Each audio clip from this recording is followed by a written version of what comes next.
The 49ers just got a big advantage over the Jacksonville Jaguars. I'm going to tell you what that new advantage is in just a moment. Hit subscribe, though, if you're looking for more 49ers content like this. Appreciate all of you guys for hitting that sub button, for letting me know what you think in the comments. I appreciate it massively because it makes doing this so much more fun. You guys are awesome. Now, I've got a question for you guys.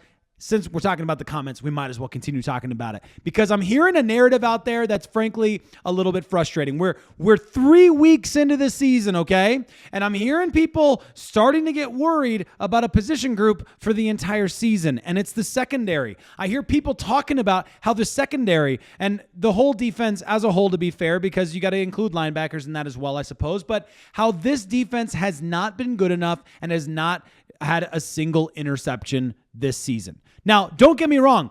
You can think whatever you want. That's the beauty of sports. That's the beauty of sports talk. You can say whatever you want. I'm going to say what I feel like I'm going to say, and that's all part of the conversation.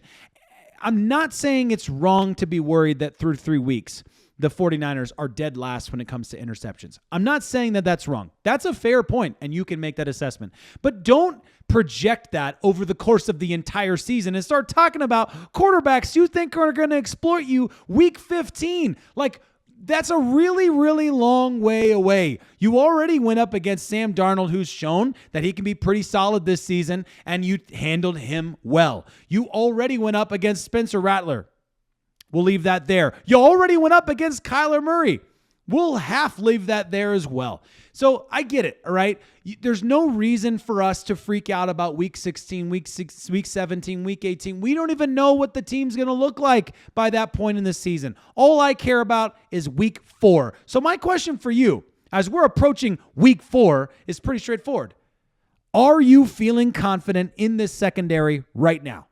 Are you confident this secondary can beat the Jacksonville Jaguars? Because you know what? That's all that matters. Right now, the only thing that matters is, can this team beat the Jacksonville Jaguars? And do you think this defense can handle it? Do you think specifically this secondary can handle it? I saw a very interesting stat, by the way. A lot of people making a big mountain out of the fact that the 49ers have not had an interception yet, and that's fair.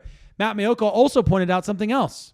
It's not all bad for the 49ers pass defense, saying they are very good in other areas. They are the third best in the National Football League, allowing just 5.6 yards per pass attempt. And their 486 passing yards allowed in 3 games is number 5 in the NFL. So to rephrase that, in case you're confused about what I'm saying, they're number 3 in yards per pass attempt, and they're number 5 in the league in total passing yards allowed.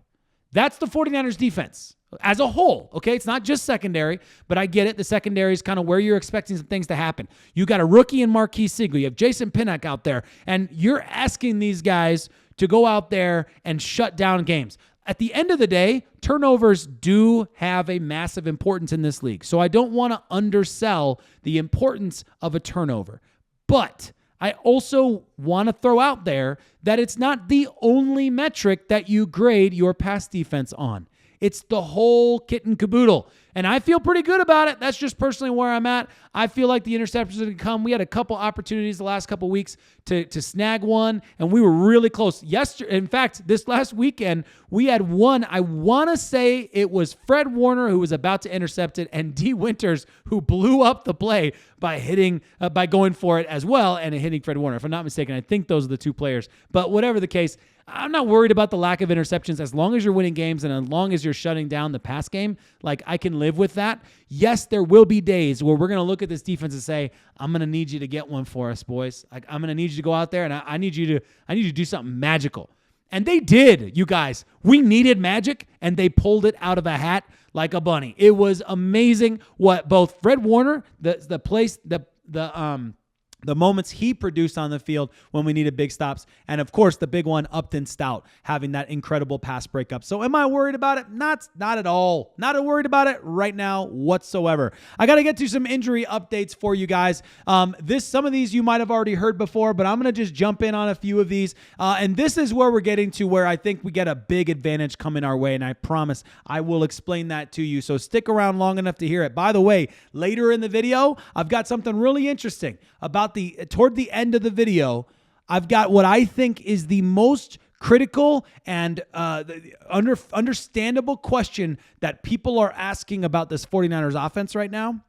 And I've got an answer for you that I think is going to be really interesting. It's not all positive. I'll be honest with you. I'm an optimistic guy. It's not all positive, but I'm going to tell you about that toward the end of the video, so stick around for that. I think you're going to find that kind of interesting. Plus, I've got an audio from Fred Warner, Greg Cosell, so stick around for all of those things later in the video. But let's start off with a quick injury update, namely Brock Purdy, Mac Jones, and Adrian Martinez will get first-team reps to begin this week. Shanahan said Purdy and Jones will both be officially listed as limited participants, but then everything that came out of practice is that they looked really good, that Brock Purdy looked good and is trending towards starting on Sunday.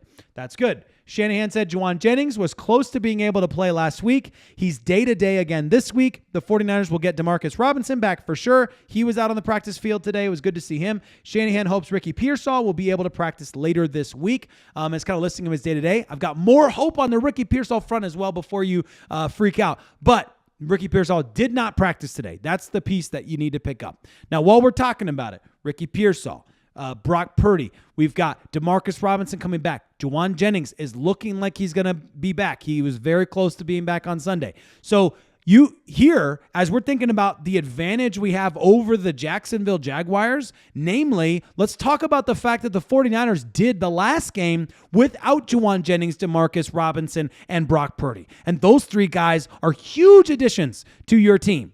Huge additions. So I'm excited. No offense to Sky Moore. I don't want to see Sky Moore running routes. I don't want the game to rely on Sky Moore. He's so far down the depth chart. No offense to him, but he's so far down the depth chart. He's not the guy that any team right now, right in this current moment, wants to see out there running and catching a football. I'm just saying. That's just where I'm at. All right, we'll keep going though. Let's see here. The injury report is big. It's got Ricky Pearsall, Juwan Jennings, Yetur Gross-Matos, CJ West, Jordan Watkins, Trent Williams, Christian McCaffrey, all not practicing today, but most of those are rest guys. Juwan Jennings, Ricky Pearsall, we already talked about. CJ West, his thumb situation. He's still supposed to be able to play this weekend after the little thumb situation that happened, and I think it results in a surgery. I haven't heard about that yet. But Brock Purdy, Mac Jones, Ronaldo Green, all limited, which is a good sign if you're limited this early in the week. It's definitely a good sign. Also limited, De'Amaro Lenore was feeling sick today, and Connor Colby is limited because of that groin. I think we're seeing a trend with the 49ers and how they're handling injury situations right now that I think is good. It's a good trend. They're very, very cautious. I don't feel like I remember feeling this way last year, but I could be wrong.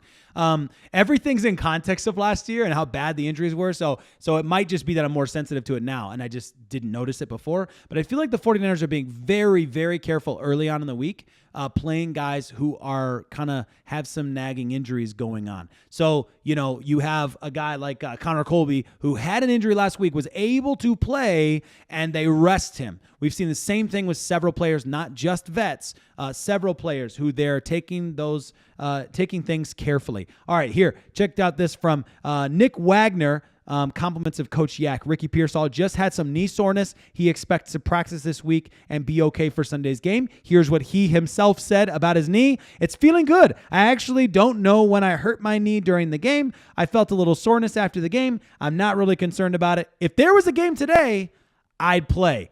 Two big things to pay attention to. Number one, the fact that Ricky Pearsall is talking to anybody, any reporter, tells you that it's trending in the good direction. If he was like a potential not going to play this weekend, they would not put a microphone in front of him. We've seen that so many times. Teams are very careful about that. And then number two, what he's saying, of course, is obviously important too. He's telling you right now, if he could go right now, he would go right now, 100%. Now he has to take care of himself.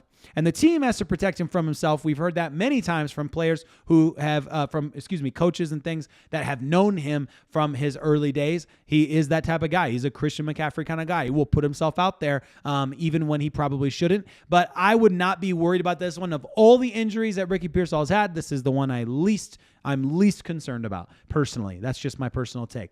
Now, quick pause in the video. I want to tell you about a new partner I'm really excited about, and that is Chomps. I don't know if you've had one of these before. I was not a big beef stick fan growing up. My wife bought me some Chomps, and I absolutely love them. 0 grams of sugar, 10 grams of protein, 100 calories, fits perfectly into my diet and what I'm looking for.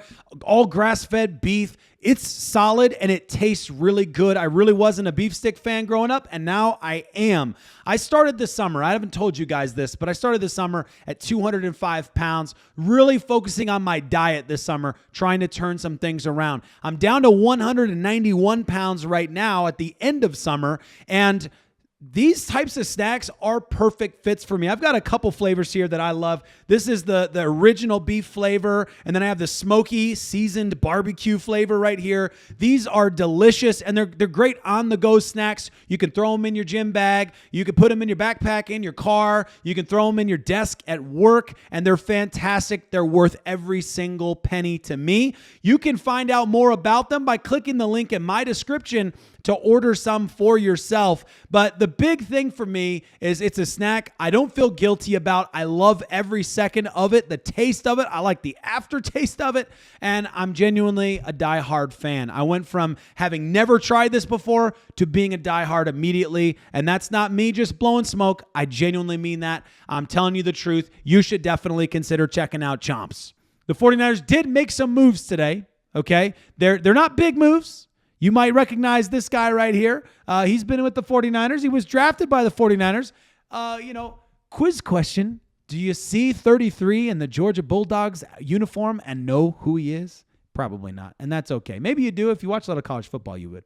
But that is Robert Beal Jr., who, of course, had, I think it was 2021 or 2022, they had that great season, the championship season. He was on that team. But other than that, really, that was his big production in college. That was his big moment. His redshirt junior or redshirt senior year, I can't remember which one, but it was one of those last couple of years before he got drafted. Was a fifth-round draft pick to the 49ers. Has been involved here and there. Has had a few tackles here and there. I think he's got a couple sacks, maybe, something like that. But he's a depth guy. That's the thing that I want to get across. The point that I want to make is this is the 49ers not making a move to replace Nick Bosa. This is the 49ers making sure they have enough players to run what they're trying to run, to do what they're trying to do. That's practices, that's game day, that's all of it included. So the 49ers are not, and I told you not to expect them to do any big moves for a guy like Trey Hendrickson this week. Don't expect that, because that's two very desperate teams to make a move like that right this second in the season, this early on in the season. I know they had a bad game on Sunday, but I don't think they're just going to ship Trey Hendrickson off and just call the season a wash. But that being said, Robert Beal Jr., he gets promoted to the 53-man roster. Then you have William Bradley King, who was with the 49ers earlier this season, added to the practice squad. Jalen Mahoney with the 49ers earlier this season. Jalen Mahoney joins as well. And then released from the practice squad is Derek Canteen, who's kind of been on the fringes of the practice squad. So he's kind of like been on and off. He is one of those dudes, unfortunately. And the 49ers will tell you that they had a hard time letting rid of him, and they're going to want to try and get him back if they can. Hopefully something works out. You know how those things kind of go. But those are the moves that the 49ers have made. You can tell me whether or not you like those moves. You can tell me whether or not you think those are good moves or bad moves or whatever. The bottom line is the key news of all of those moves is the 49ers have not made a big move in replacing Nick Bosa. They have instead covered his spot in the roster for now to make sure that they have the bodies they need, which tells you everything you need to know about Sam Okuwanu coming in and playing a big role. Bryce Huff playing a big role. Mykel Williams playing a bigger role. So these are the guys that you're going to see on the edge that are going to be playing massive roles. What I will say is I've been very impressed outside of, if you throw out the outside contain issue, which Sam Okuwanu had several times this weekend, but I'm going to give him a little bit of grace because it was against like one of the most mobile quarterbacks in the NFL. I'll give him a little grace there. Outside of the outside contain issues, I feel like Sam Okuwanu has been much improved. We saw him last year stepping up when they needed him badly in special ways. And then we see him this season. He's going to need to be involved, and he's been involved so far. So I'm excited about that. We'll see what he has to what he can pull off as a whole. But I like him. I don't know why. I just want to like him. I like his size. I like his power and his strength. So we'll wait and see how it all plays out, of course, and what the 49ers will do in the long term at the edge position, because they're going to have to do something. I don't think Robert Beal Jr. is going to cut it in terms of trying to fill the role or fill the gap of Nick Bosa, right? You're not going to see that happen. I don't think Sam Okuanu's doing that. I don't think Bryce Huff is going to be, filling in for the number of snaps that you're getting out of Nick Bosa, although I do very much like Bryce Huff and think that was a brilliant move. I don't think you're going to see that. Let's talk about something that Fred Warner said about Nick Bosa, because I want you to listen very carefully to how he says this. Now, part of this is a teammate being a teammate, but just listen very carefully to how Fred Warner's processing what happened to Nick Bosa's season-ending injury. I mean, I'm sick. I'm so sick for him, because, he knows what that's like to go through that process, right, of a recovery from that injury, which I know he's fully capable of, but that doesn't make it any easier. Obviously, it's a huge blow to our team, but we move forward. I hate to say next man up mentality because you can't just replace him with one player, but, the mission is still the same. We're going to find a way to to get one win this week, and we'll figure out the rest later. Okay, several little pieces there. I love that he's thoughtful about how he talks about how important Nick Bosa is to this team. He's a pillar of this defense. He's not a guy you can easily just throw a next man up mentality on, but you do have to have the position of the mission that's in front of you. And what I love about it is that same mentality I talked about earlier in the episode of just focusing on the game in front of you. You really can't control anything beyond the game in front of you. You don't know who the Rams are going to be when you face them next. But you do know what you have in Jacksonville Jaguars, and that's all you need to worry about right now is focus on them. And then you've got Rams on a short week. And if you're going into that Rams game 4-0, you're feeling pretty darn good about how the situation has played out for the 49ers. So that's the one you got to worry about. That's the one you need to pay attention to, and you got to love that. Fred Warner, I will say on the bright side, Fred Warner has been impactful again this season. Not in the same way he started last season with he did have a forced fumble actually, but forced fumbles and interceptions and stuff. But he can be a massive player in this game, and you better believe he is ready to get after the quarterback as well as several other guys on this league. We're going to see safety blitzes. We're going to see backer blitzes. We're going to see all sorts of fun stuff. It's going to be great, and I can't wait to watch it. I'm interested to see, most importantly, is how many times do they blitz? Does Robert Saleh respond to not having Nick Bosa by increasing some of the creativity around how they're getting after the quarterback? Or do we see the same kind of stats, same kind of percentages play out and try and not play straight up, but try and play things a little bit more cleanly? We'll have to wait and see on that, of course. Now, I want to get to one other thing that Fred Warner said. He was talking about Mykel Williams taking on a bigger role without Nick Bosa. Said this: I honestly don't think much needs to be said. Mykel is made of the exact right stuff. He is made of the exact right stuff, which is a way of saying, I think, you interpret it how you want and let me know what you think. But to me, that's a guy saying, it's your turn to step up, brother. Like, it's your turn to level your game up, because now the team is going to rely on you, right? And he's made of the right stuff. He can do it, but he's got to take that step up. That's how I read it, but you let me know how you read it. One more thing I wanted to get to, which is this running game. We talked about it a little bit on the channel. The run game has not exploded yet. And the only reason that's a big deal is because of the talent you have in this guy, Christian McCaffrey, plus the fact that you've got Kyle Shanahan, who loves to run the scheme this way. Why is it the 49ers cannot manage to run the ball? Interestingly enough, I was listening to 95.7 The Game. Wow, when was that? This morning, maybe? I can't remember. And I was listening to John Feliciano on 95.7 The Game. And then tonight, I'm driving home from work late, and I'm listening to Greg Cassell say basically the exact same thing that John Feliciano said about this run game, which I think is of importance. So give this a listen. Yeah, I think most of it has to do with the O-line. In this particular game, I thought that the two guards did not play particularly well. I thought they really couldn't move the line of scrimmage. Where it really, really shows up, which is very...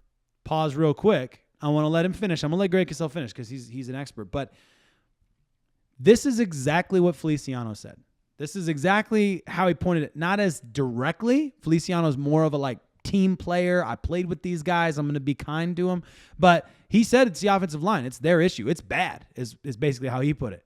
And Greg Cassell points more specific fingers at Dominic Puni and Connor Colby. not having a great game against a good defensive line in Arizona Cardinals.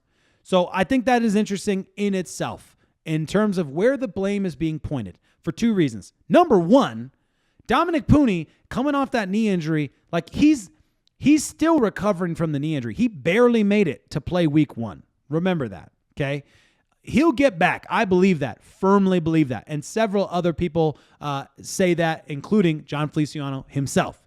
Connor Colby showed a lot of promise last week and had a struggled a little bit this weekend, but also is coming off an injury. So I want to give these guys a little bit of credit.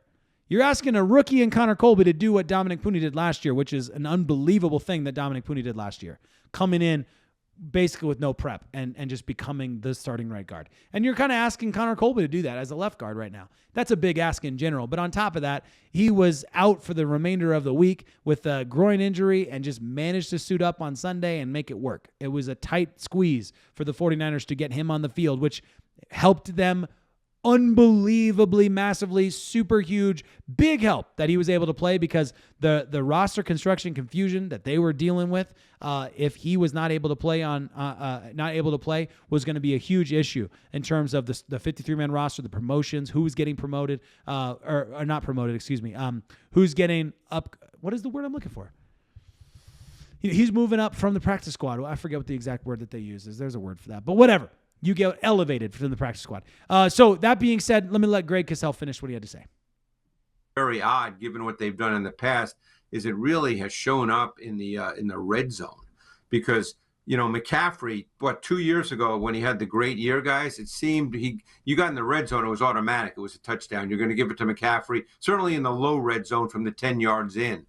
But McCaffrey, through 3 games this year, has 13 rushes in the red zone. You know how many yards he's gained on those 13 rushes? He's gained 7 yards on 13 rushes in the red zone. So I don't think this is a McCaffrey issue. I just think that it's so bottled up, there's no space whatsoever. Okay. That tells you everything you need to know about why the 49ers run game has not exploded yet. And Christian McCaffrey will have some explosives. He came very close. He had a couple, actually, that got called back for holding penalties. So he will have his moments. Don't you worry about it whatsoever. Christian McCaffrey is not the problem with the run game. That's the thing that you need to take home with this, okay? The offensive line, however, does need to improve. And you've got 2 guys who are coming off of injuries that are trying to work their way back into good form, good fitness, and we're hoping to see it very soon against the Jacksonville Jaguars, because we're going to need a run game.